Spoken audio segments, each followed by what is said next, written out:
Hey everyone, welcome to the Red Men TV with the rather somber news that we all expected it was due to happen, and it has now been completed. It is Sadio Mane's move to Bayern Munich. He has completed a £35 million transfer to the Bavarian club. He's been speaking to LiverpoolFC.com as a bit of an exit interview, pretty much just telling them how much, who are the real gobshites in there, and how they can improve things, of course, and a bit of a parting shot, perhaps like flicking the bird at whoever had this parking space off or whatever. No, it looks like a real nostalgia fest, and rightly so, of course, for a genuine Liverpool legend departing. We're starting to see finally the breaking up of the OG front three, the front three that guided Liverpool to so many goals, so many great moments, and so much success. Both on and off the pitch. It's a £35 million move. The Athletic reporting Liverpool will receive 27.5 million guaranteed, with a further 7.5 million to potentially follow in performance-related add-ons. He said ahead of his official unveiling that Bayern were the right club at the right time. So I can say, of course, we won a lot, and I spent a great time there, an unbelievable time at Liverpool. We won a lot. Like I always say, my life is always about a challenge, and when it came, I said to the club, I want to leave. I want to go somewhere else and see a new challenge. It's not anything else. It's just a challenge, because for me, I always want to be challenging myself to get better and better. After both clubs agreed the transfer, I sent a long text to say goodbye to everybody, which is normal. They were sad, as I was, but it is part of life. We just have to accept it. And yeah, he's been speaking to the official Liverpool website as well, doing this interview that I mentioned earlier. He said, he was asked, Sadio, thank you for welcoming us to your home for this farewell interview.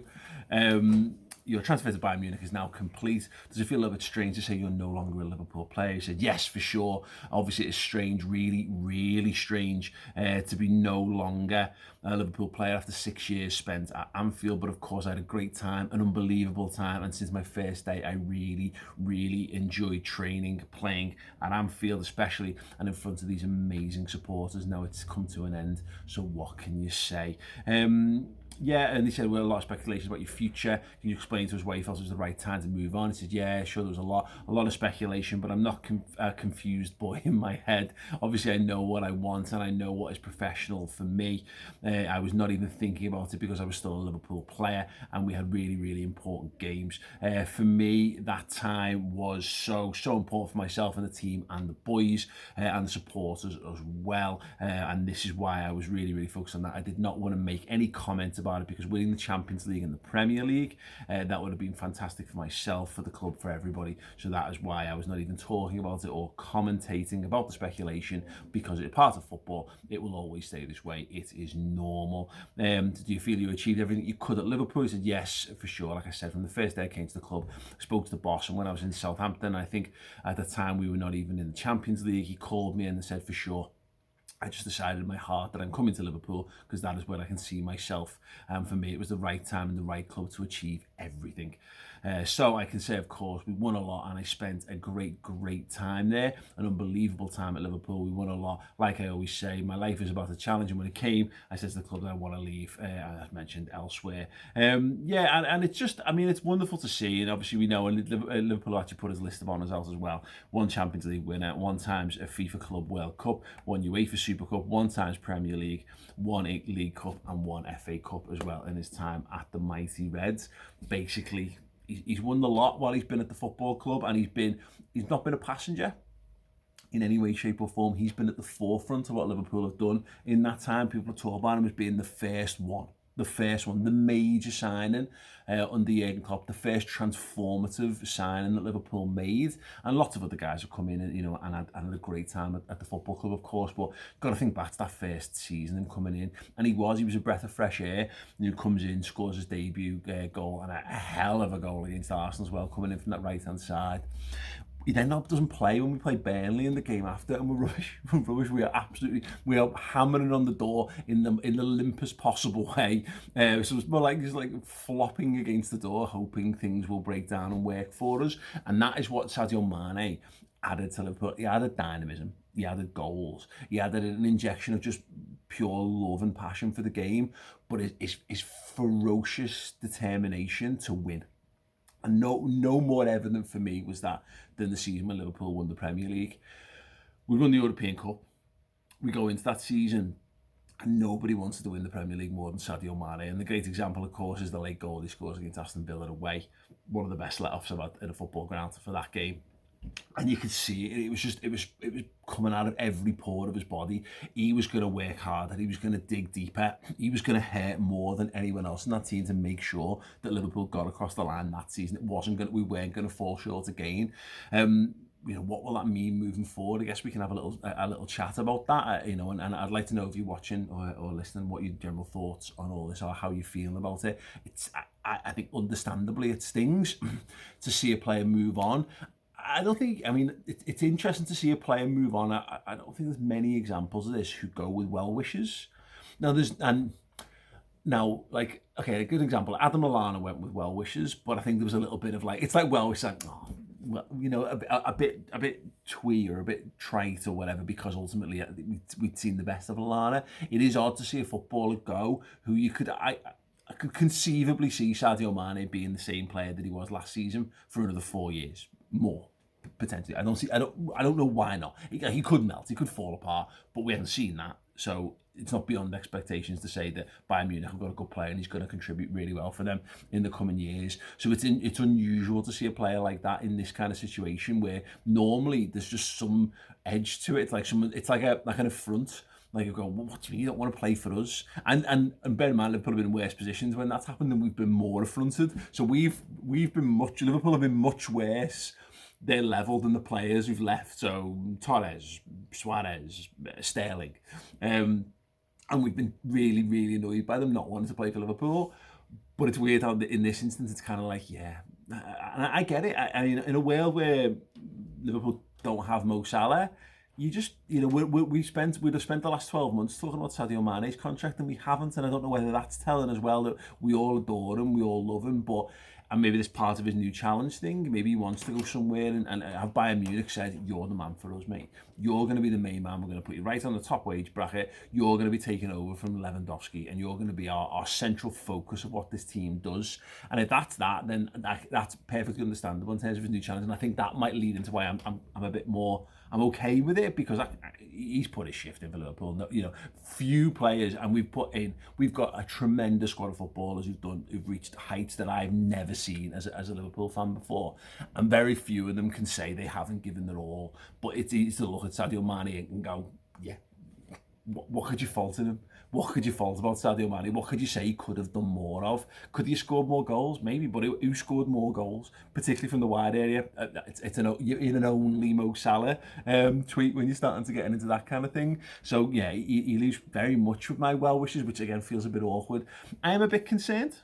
I think understandably so. I did on the last fan standing show, which got shared on social media the other week, that I think I'm a little worried about the idea that Liverpool will buy someone and they will just come in and fit and take over from Sadio Mane, particularly if it's Darwin Núñez. Where I am more comforted is from the notion of, I think we just got the last bit of juice out of Mane in terms of what we were using him for by moving him central. And I think in a world where Jota's played a little bit less football, or where Bobby Firmino had a couple less injuries last season, I don't think we'd have seen as much of Mane. Now, we touched maybe a bit lucky in that regard, that we were able to put Mane in and he was able to deliver on the big stage. Look, Manchester City FA Cup semi-final being an absolutely stellar example of that, but there's tons more. Once they came back from the African Cup of Nations, he had a big role to play.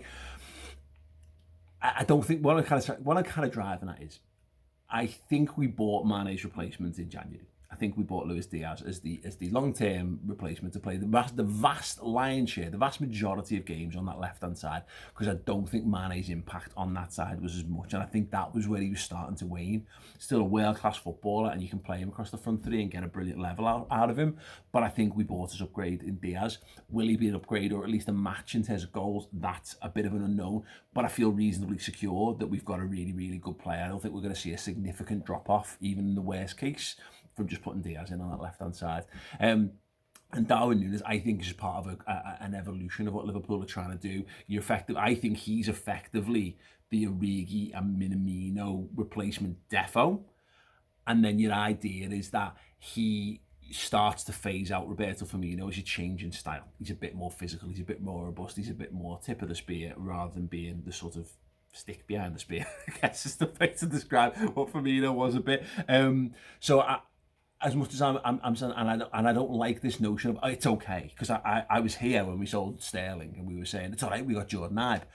You need to see these lads prove themselves. Now, where we are okay, I think, is that 6 months of Diaz bedding in. I think Roberto Firmino having a summer off will be massive for him.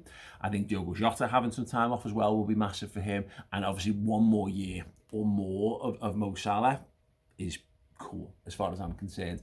And that means that Nunes gets to take his time in blooding in. So there's a potential where Liverpool start the Charity Shield on the 30th of July with Diaz, Jota, Salah, or Diaz, Firmino, Salah as the front three. And if we'd started that front three in any of the big games last season, none of us would have batted an eyelid, I don't think. So that's where I take comfort. So I don't think it's something. What I'm saying is, I don't think you should be celebrating this. I don't think you should be, oh yeah, I'll be fine, I'll be pep. Oh, good riddance. And mercifully, I don't think anyone is. I think Liverpool will be sound. I think we've probably learned by now that the guys in charge of Liverpool Football Club, top to bottom, although everyone's fallible and there've been some big mistakes made, particularly on the ownership side of things, when it comes down to as shrewd financial operators, down to management level, down to coaching, down to health, fitness, nutrition, all that kind of stuff, they're as good as anything you're going to get in the game. So there's a degree of which, yes, it would be lovely to just, to know all the answers. But if you're going to put your faith in something, put your faith in people, put your faith in experts, which is a bit counterintuitive to how the world's been over the last 5 or 6 years. But it is what it is. Liverpool have earned the right and they've earned the trust to move on. Everything comes to an end. Everything changes. Everything evolves. This is an evolution of what Liverpool are doing. This is not the end. This is not even the beginning. It's a rolling thing. It's a continuation, hopefully. And the fact that Liverpool aren't making shocking, mad, drastic changes, just adding to what they do, leaves me feeling more comforted than perhaps I would have been if Liverpool were doing this 7 or 8 years ago when they were rubbish at doing this stuff. Now they're the best in the world at doing this, recruitment and all the things that go around it. So yeah, it should be absolutely fine. Are Liverpool done with the business? I don't know. It looks like Taki Minamino is moving to Monaco as well, so that's going to put a little bit more money back in. The talk is that Alex Oxlade-Chamberlain might stick around yet. What are your thoughts on that? Is that just a decent stopgap option? Are you better off for the money you'd get for an Oxlade-Chamberlain? Are you better off keeping him as a squad option for one more year and then letting him go and choose what he wants and get him the contract and the sign-on fee that he deserves, because he's been a good squad player for Liverpool for a good few years now? While Liverpool perhaps, keep the powder dry on another big sign. And one thing we do know, I'll leave you on this, is that Liverpool don't just buy players to buy players. Liverpool will always leave them, and in our eyes as fans, maybe one short in an area, if it means they're more likely to get someone who's going to do the business, who's likely to succeed, who's got more prospects, who fits in better. And that might be 6 months or it might be a year down the line, but we've seen that happen time and time again. The prime example being Virgil van Dijk, of course. Liverpool could have just gone with the centre-half. They didn't want a centre-half, they wanted Virgil van Dijk.